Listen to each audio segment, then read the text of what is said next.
there, welcome to another episode of Mondane Designs. I'm your host Mondane. This video is part of my Nerd Spectrum series, and today we're going to be talking about anime.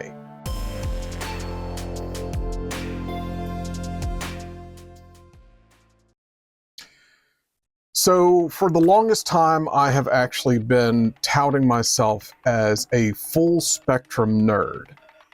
And what that really entails is the fact that I'm not just about video games. I love music, although some of my musical taste is a little bit off the beaten path. I like Rush, I like Sleep Token, I like Dream Theater and various other bands. I like a lot of different weird movies. I like board games, I like Legos. Full spectrum, right? So part of that is the fact that I love anime. In fact, for a while, I ran a local anime store and I was helping people pick out what to watch. People were interested in like Trigun, and so they would finish that up and I'd be like, well, try Outlaw Star. And they would like Outlaw Star. I'm like, okay, cool. Try Cowboy Bebop, and they would like Cowboy Bebop. Okay, try Angel Links. Okay, and so on and so forth. And it worked out pretty well. So I kind of dropped off of anime for a while and just got busy with other things, I guess.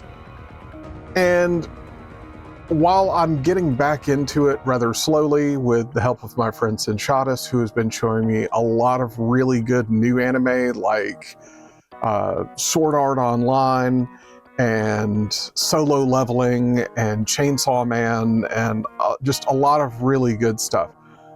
I wanted to take some time to give a little bit of attention to older anime. Things that I would consider almost quintessential. Excuse me, let me put my phone down. So, as I think things are quintessential, we'll start off with one of the ones that first got me into anime and I started just looking at it thinking, hey, this is something different. This is the ability to tell a story with fewer constrictions on what is physically possible in a movie with real actors and what is financially possible. And so Armitage. Armitage is awesome. I don't know how else to put it. All of these I would suggest anyone who was either into anime and has not watched this yet to go through and watch everything I'm about to suggest. It shouldn't be that hard to find a lot of this older stuff. But yeah, first one is Armitage. Next up, now this one is popular because it got brought back into the limelight because the live action was made, but Battle Angel. Battle Angel is heart-wrenching. It is this futuristic boy meets girl, just really great story. Cannot suggest this enough. Then we have Bubblegum Crisis. Now specifically, I like the Tokyo 2040 series more than the original series. It's a little bit of an updated artwork. I think there's like generations of anime, and I want to say this is third generation. Like first generation was like Astro Boy, second generation was like still hand-drawn cell stuff like Cowboy Bebop. And I think this was like one of the first of the third generation, which was mainly computer drawn, but still good. Speaking of a classic, Cowboy Bebop. Now, I mean, it's a space cowboy. If you enjoyed Serenity or Firefly, or that thing, try this out. Cowboy Bebop is a classic. It is a classic for a reason. And it's just unbelievably good. A little off the beaten path here. We're going to go with, ooh, sorry for the shine, Escaflowne. Escaflowne is just another, I guess isekai is the, girl that gets transported to another world. She turns out to be magical. There are knights and there are these magically powered mech suits and stuff. It's really good. It's a good coming of age. And it's one of the big two in Japan. Back when it was on the TV and stuff, people had to watch one and record the other, and this was the one that they recorded. Next up, I'm going to show you the one that people watched. This is Fushigi, also known as Mysterious Play. This is so good. It is basically a high fantasy kind of like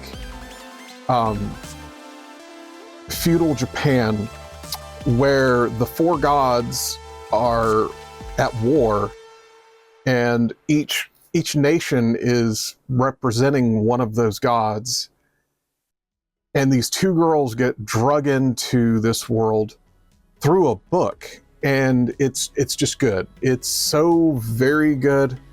I remember I took a risk on these and bought them outright without even knowing what they were. And my friend Cinshadis at the time went absolutely nuts. He was just like, oh my God, I cannot believe you have Mysterious Play. And I grew to love it. It's just really good. It's very long, and you learn to hate a very specific set of notes. Is dun dun dun dun, and you just, anyone who's watched it, I probably triggered you right then and there. Very sorry about that, but this is so good, and it's well worth the time to invest watching it.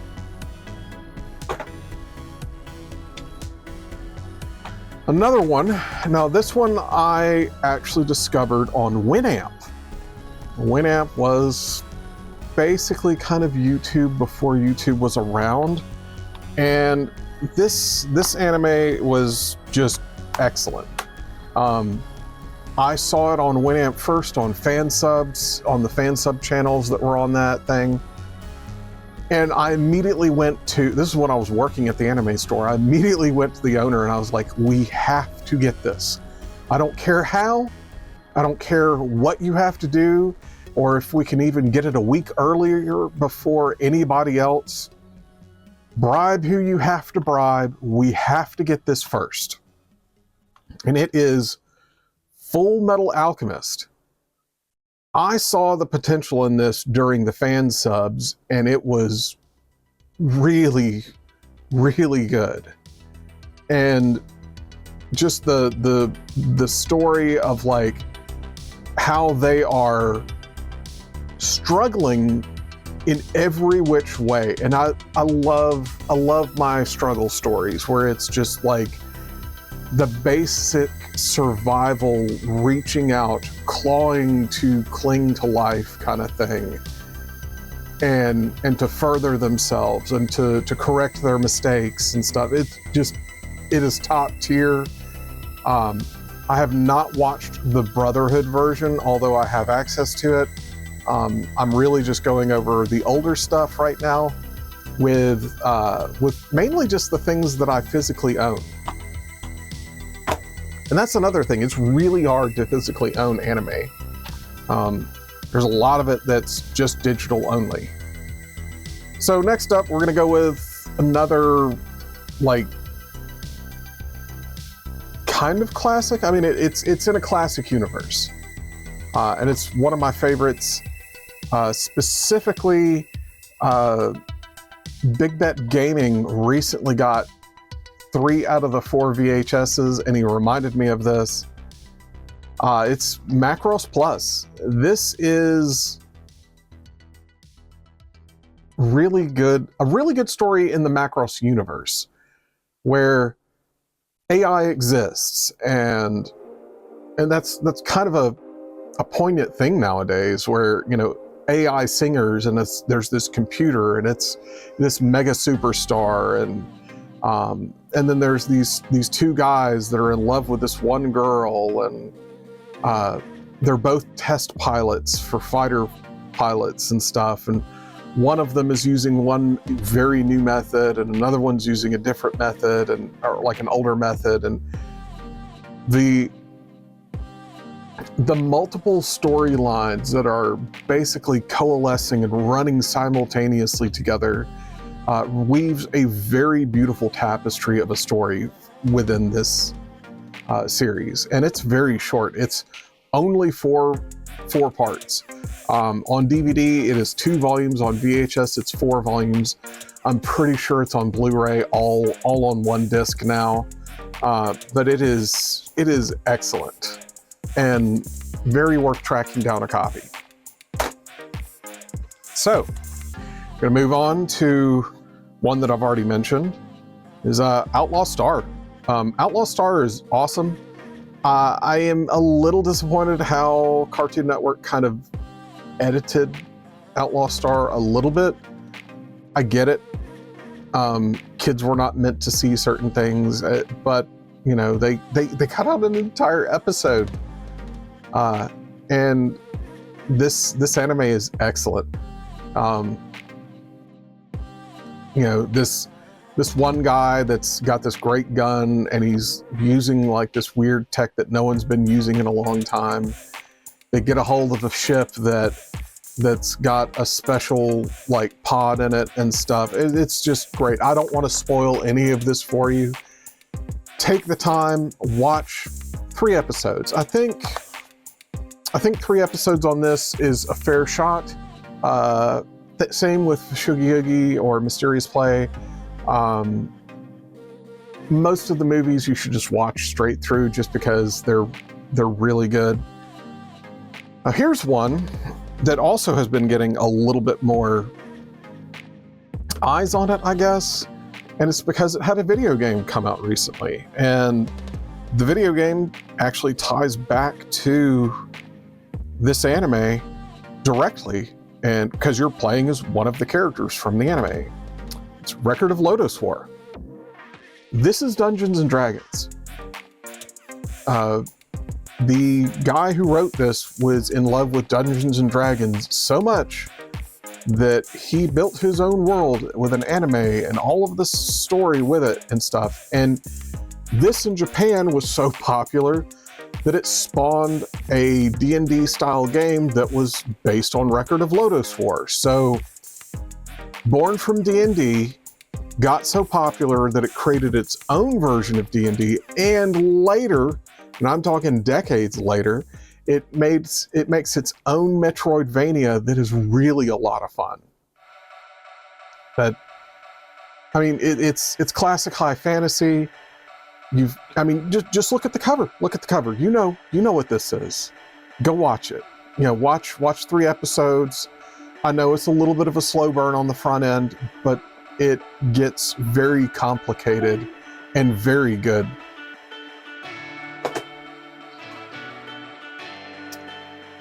All right, so we're going to talk about something that I have physically that I figured out later that I'm not really supposed to have physically, but I've got it. I found it in a second-hand Charles, and once I saw it, I was just like, nope, I have to have it. This is a bootleg. I do not condone bootlegs. I didn't know it was bootleg until much later. I don't want to give it up, but here it is. Cyberpunk Edgerunners. You want to talk about a series that hits you in the feels so very hard. And I mean, like, it is extremely hard hitting.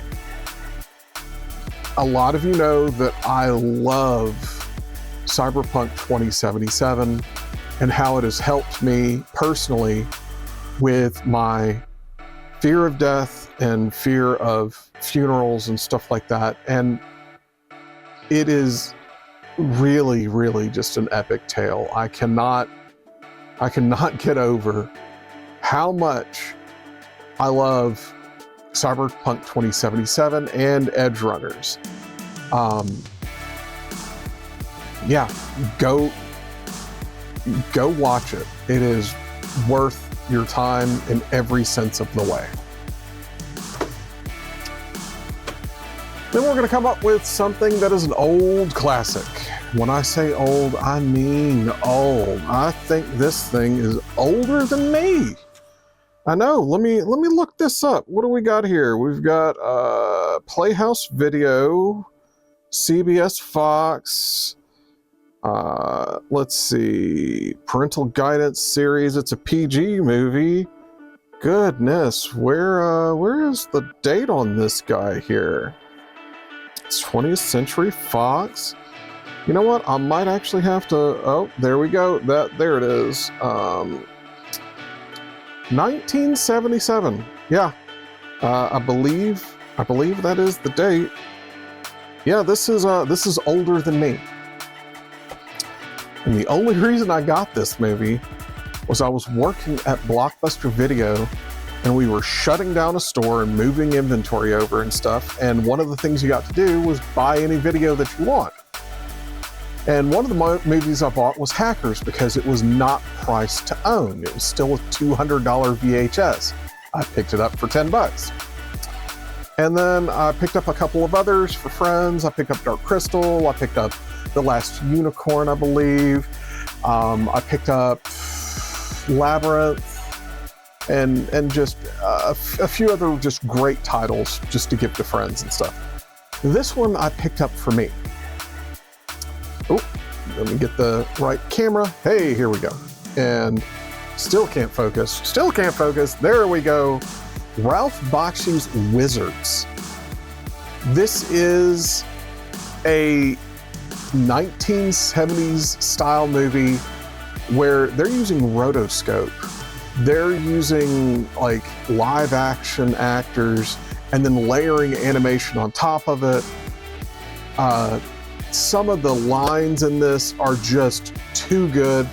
You know, if you betray us, I might be getting it wrong, but if you betray us, I've got stuff that'll take years to kill you. And then the guy on the front's no pain. And you'll be screaming for mercy in the first 5 minutes. That is a line. That is such a good line. Now, a lot of people have problems with Ralph Bakshi's animation style, and I know I was talking about anime, but this was America's first step into trying to take animation seriously. And yes, I realize that my copy has like a little bit of sticker goo here and stuff, and I might actually try to take that off. I think I've got methods now that I did not have access to back then just to get the rest of that glue off. Yeah, I think I will try that. But yeah, that's really it. Like, now I know there's a ton more anime out there and I could wax on about this forever. But honestly, I'm already coming up on 20 minutes on this video, and you know what? It's time to end it. So yeah, let's let me know what are some of the classic animes that you've watched when you were younger that are from like the 90s and like earlier, or like the 90s all the way up to 2010 or something like that. Just let me know. Like, is there something else that I should keep an eye out for? And what do you consider quintessential for anime?